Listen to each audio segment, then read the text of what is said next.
7 से 8 लोगों की गिरफ्तारी हो चुकी है, और जिसमें जगह अगर आप बता सकें कहाँ से हुई हैं? अलग अलग जगह से, जम्मू कश्मीर से कुछ गिरफ्तारियां हुई हैं, कुछ फरीदाबाद से हुई हैं गिरफ्तारियां, और इसमें से 5 डॉक्टर्स हैं।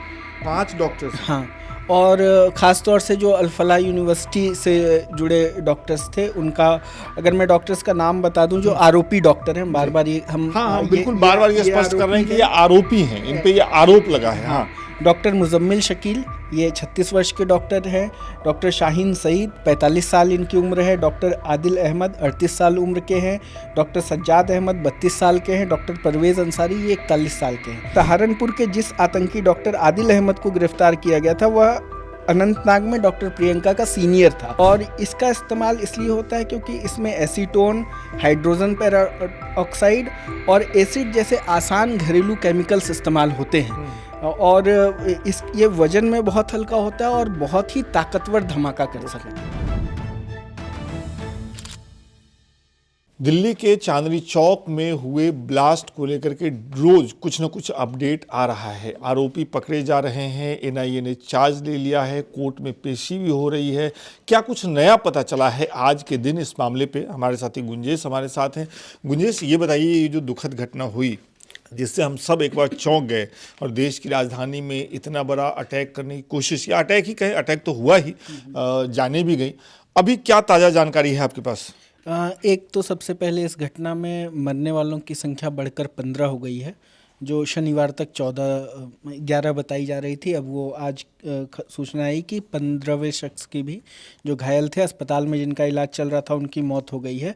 और इसके साथ ही एनआईए ने कई खुलासे आज कोर्ट के सामने, जब एक जम्मू कश्मीर से एक जसीर बिलाल बानी को पकड़ा गया था और उसको आज एनआईए कोर्ट में पेश किया गया, तो उस दौरान एनआईए ने बहुत सारी चीज़ें कोर्ट के सामने रखी हैं, ताकि एनआईए उनकी एक लंबी हिरासत की मांग कर रहा था, जिसको करते हुए कोर्ट के सामने काफ़ी सारी चीज़ें रखी गई हैं।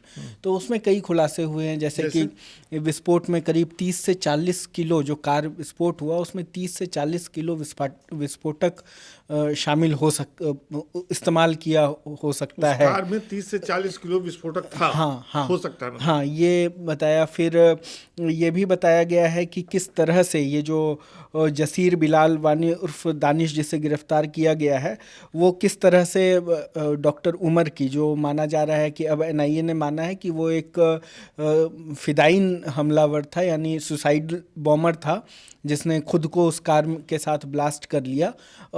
उसको कैसे मदद की गई, कैसे उसने ड्रोन की भी ट्रेनिंग ली थी, रॉकेट बनाने की भी ट्रेनिंग ली थी, और वो एक साल से, करीब 1 साल से वो किसी बड़े हमले की तैयारी में था, और उस ऑपरेशन का नाम D6 रखा गया था। माना जा रहा है, जैसा कि एनआईए के सूत्र और मीडिया में जैसी खबरें चल रही है उसके हिसाब से, कि ये हमला 6 दिसंबर के दिन होना था, और इसीलिए इसका नाम D6 इसी से समझा जा रहा है, इसी से अंदाज़ा लगाया जा रहा है कि ये D6 था। और सबसे बड़ी बात कि ये जो जिस तरह का बम बनाया गया था, इसको शू बॉम्ब कहा जा रहा है। अच्छा। यानी इसको जूते में रखकर, इसको बहुत थोड़ी सी गर्माहट देकर, थोड़े से घर्षण के साथ भी इसमें विस्फोट किया जा सकता था। पावर इस तरह से पावर तो आप समझ लीजिए, अगर 30 से 40 किलो विस्फोटक इस्तेमाल हो रहा है, तो वो उसका पावर तो नहीं, आप कह रहे हैं जूते में रख के, तो जूते में उतना नहीं, उसको इग्नाइट करने के लिए, उसको मतलब उसमें विस्फोट के लिए उसके एज ए रिमोट हम कह सकते हैं कि उसको जूते में रखकर उसको कंट्रोल किया जा सकता। तो उतना विस्फोटक रख दिया, जूते में उसका रिमोट जैसा कुछ रखा, कहीं दूर से उसको विस्फोट कर दिया, इसकी तैयारी थी। जी, और इसमें जैसे कि खबरें आ रही है जो एनआईए के सूत्रों के हवाले से, कि ये बम बहुत ही घरेलू सामानों से, जैसे घर में इस्तेमाल होने वाले एसिड से और इस तरह की चीज़ें जो आमतौर से रोजमर्रा होती हैं, उनसे बनाई गई थी, रडार पे ना आ जाए। हाँ। तो ये सारी बड़ी चीज़ें आज सामने आई हैं। इसके साथ ही ये है कि शू बॉम्ब के बारे में अगर मैं आपको ज़्यादा बता दूं, तो ये है कि इसको जूते के सोल या तलवे के पास रखा जाता है, और इसमें PETN एक विस्फोटक सामग्री होती है जिसको कि इस्तेमाल करके इसको डेटोनेशन सिस्टम इसका तैयार किया जाता है और उससे विस्फोट कराया जाता है। इसीलिए कहा जा रहा है NIA को एक जूता भी मिला है जिसमें अमोनियम नाइट्रेट और इस तरह के जो चीज़ें थी वो मिला है उसमें। तो उससे भी एक चीज़ लोगों के दिमाग में और जो सवाल आ रहा है, मेरे भी मन में आ रहा है कि ये हमला हुआ, एक व्यक्ति तो मारा गया जो कार चला रहा था। अभी तक इसमें कितनी गिरफ्तारियां हुई हैं, अगर आप बता सकें नंबर? अभी तक इसमें करीब 7 से 8 लोगों की गिरफ्तारी हो चुकी है। और जगह अगर आप बता सकें कहाँ कहाँ से हुई हैं? अलग अलग जगह से, जम्मू कश्मीर से कुछ गिरफ्तारियां हुई हैं, कुछ फरीदाबाद से हुई हैं गिरफ्तारियां, और इसमें से 5 डॉक्टर्स हैं। 5 डॉक्टर्स? हाँ, और ख़ास तौर से जो अल-फलाह यूनिवर्सिटी से जुड़े डॉक्टर्स थे उनका, अगर मैं डॉक्टर्स का नाम बता दूं, जो आरोपी डॉक्टर हैं, बार बार ये हम बिल्कुल बार-बार ये स्पष्ट कर रहे हैं कि ये आरोपी हैं, इन पे ये आरोप लगा है। हाँ, डॉक्टर मुजम्मिल शकील, ये 36 वर्ष के डॉक्टर हैं। डॉक्टर शाहीन सईद, 45 साल इनकी उम्र है। डॉक्टर आदिल अहमद 38 साल उम्र के हैं। डॉक्टर सज्जाद अहमद 32 साल के हैं। डॉक्टर परवेज़ अंसारी ये 41 साल के हैं। तो 35 से लेके 45 साल के उम्र के बीच के ये कह सकते हैं युवा डॉक्टर्स इस पूरी घटना में, इसलिए इसको वाइट कॉलर टेररिज्म नाम से भी मीडिया इसको टैग कर रही कि ये पहली बार ऐसा है कि आमतौर से हम ये समझते हैं कि आतंक में या इस तरह वो लोग आकर्षित होते हैं जिनके पास कोई काम नहीं होता, जो खुद सोच समझ नहीं सकते, उनका ब्रेन वॉश करके लाया जाता है। लेकिन पहली बार इस तरह का मॉड्यूल सामने आया है जिसमें इस तरह के पढ़े लिखे लोग, मेडिकल में, अभी मैं पढ़ रहा था कि कानपुर से एक डॉक्टर को एक सहयोगी के तौर पे गिरफ्तार किया गया। वो मुख्य आरोपी नहीं है, लेकिन उसका नीट में 1000 कुछ रैंक था। आप समझिए कि नीट में 1000 के 2000 के अंदर रैंक लाना बहुत मुश्किल काम है। तो वो कितना प्रतिभाशाली व्यक्ति छात्र रहा होगा, और फिर वो किस तरह से रेडिकलाइज हुआ, और उसके प्रोसेस में इस पे हमने लगातार पहले भी हमने हमारे चैनल पे भी स्टोरी की थी कि किस तरह से हाफिज़ सईद, जिसके ठिकाने पे हमला किया गया ऑपरेशन सिंदूर के दौरान, वो लगातार अब उसका संगठन जैश ए मोहम्मद इस पर काम कर रहा है कि किस तरह से डिजिटल तरीकों के माध्यम से ख़ास तौर से महिलाओं को और जो युवा पढ़े लिखे लोग हैं उनका ब्रेन वॉश किया जाए। तो ये अभी तक जो जांच हुई है, हालांकि अभी बहुत शुरुआती स्तर है जांच का, अभी तो शुरुआत हुई है, ये अभी तक पता चला है? हमेशा हमने देखा है कि जब भी इस तरह की कोई घटना होती है तो कोई संगठन आगे आता है, वो जिम्मेदारी लेता है और फिर पता चलता है कि भाई अमुक संगठन ने हमला करवाया। इस मामले में नहीं हुआ अभी तक ऐसा? कहीं सुई है, कहीं शक की सुई है? नहीं, इस मामले में जो भारत सरकार ने भी जो बयान जारी किया, भारत सरकार ने अपने बयान में लिखा कि 11 तारीख को, मेरे ख्याल से 12 तारीख को एक PIB में एक बयान आया, उसमें भारत सरकार ने कहा कि ये देश के ऊपर एक आतंकवादी हमला था, और लेकिन ये आंतरिक संगठनों का ही काम है।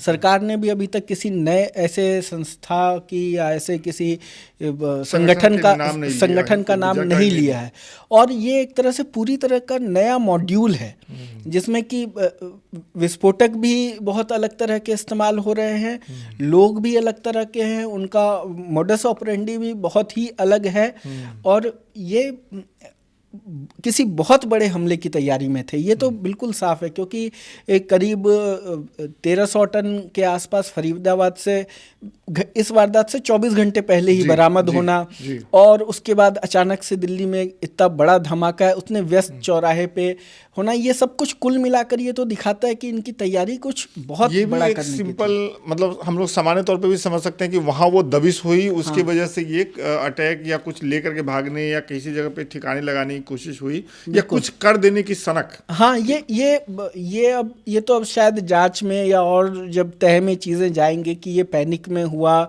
या उन्होंने फौरी प्लान बदल दिया कि अब अगर कोई पकड़ा गया है तो कहीं ना कहीं कुछ ना कुछ करना है।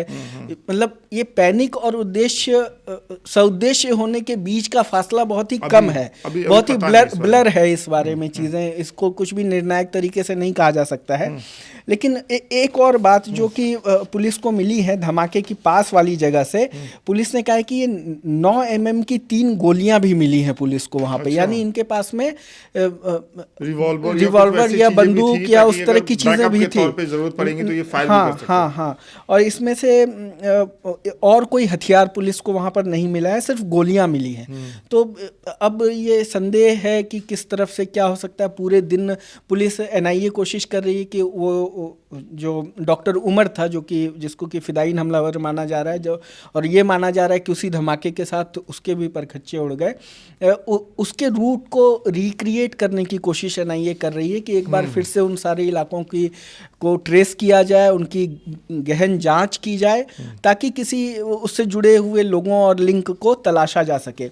इसमें विकास मैं एक और चीज़ बताना चाहूँगा, जो कि ये अनंतनाग में भी आज एक डॉक्टर, जिसकी काफ़ी दिन भर सोशल मीडिया पे चर्चा रही कि डॉक्टर प्रियंका से भी पूछताछ की गई है, तो उस बारे में बड़ा अपडेट ये है कि उनको निश्चित रूप से उनको पूछताछ के लिए बुलाया गया था, लेकिन पूछताछ के बाद 30 मिनट में ही फिर उनको छोड़ दिया गया। अच्छा, तो हिरासत में नहीं लिया गया? नहीं, हिरासत में नहीं लिया गया। और जम्मू कश्मीर की काउंटर इंटेलिजेंस टीम ने बुलाया था। वो रोहतक की निवासी हैं डॉक्टर प्रियंका शर्मा, और वहाँ काम करती हैं। हाँ, अनंतनाग में काम करती हैं।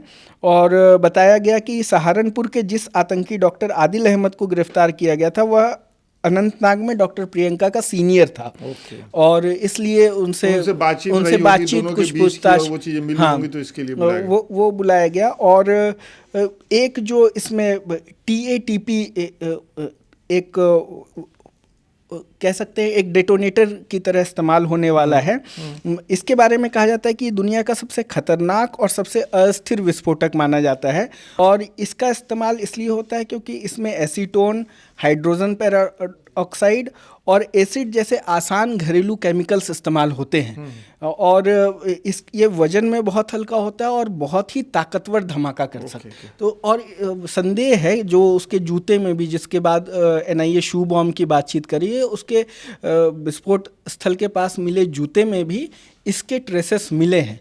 और इसी से अंदाज़ा लगाया जा रहा है कि इसका शू बॉम्ब के रूप में डेटोनेटर का इस्तेमाल हुआ, और फिर वो जो वहाँ कार में जो 30 से 40 किलो विस्फोटक रखा गया था, वो उसी शू डेटोनेटर के जरिए उसमें धमाका किया गया। ये ऐसा लग रहा है, ऐसा माना जा रहा है। जी, ऐसा माना जा रहा है NIA शुरू में। और अब ये, क्योंकि ये चीज़ें ऐसे भी आप किसी मेटल डिटेक्टर और अन्य तरह से आप इसको ट्रेस नहीं कर सकते हैं। बाकी चीज़ें जो होती है आप उसको RDX और ये सब कुछ ट्रेस करने के हमारे पास उपकरण होते हैं, लेकिन इन चीज़ों को आप मेटल डिटेक्टर या किसी अन्य तरीके से ट्रेस नहीं कर सकते। किसी स्कैनिंग में ये चीज़ें नहीं आती हैं। तो इसलिए ये चुनौती अब जो हमारा पूरा तंत्र है, पुलिस का हो या NIA का हो या और जो चीज़ें एंटी टेररिज्म के हमारी संस्थाएं हैं, उनके लिए एक नई चुनौती की तरह भी उभर रहा है कि अब इससे कैसे निपटा जाए, इसको कैसे रेगुलेट किया जाए। बहुत बहुत शुक्रिया गुंजेश। तो ये हमारे साथी गुंजेश आपको बता रहे थे कि दिल्ली में जो बम ब्लास्ट हुआ, जो कार में ब्लास्ट हुआ रेड फोर्ट के बाहर चांदनी चौक पर, उस मामले में अभी कितनी गिरफ्तारियां हुई हैं, क्या लेटेस्ट अपडेट हैं। लोकमत हिंदी पे बने रहिए। इस खबर से जुड़ी हर पहलू को जानने के लिए और बाकी दूसरी खबरों के लिए भी बहुत बहुत शुक्रिया।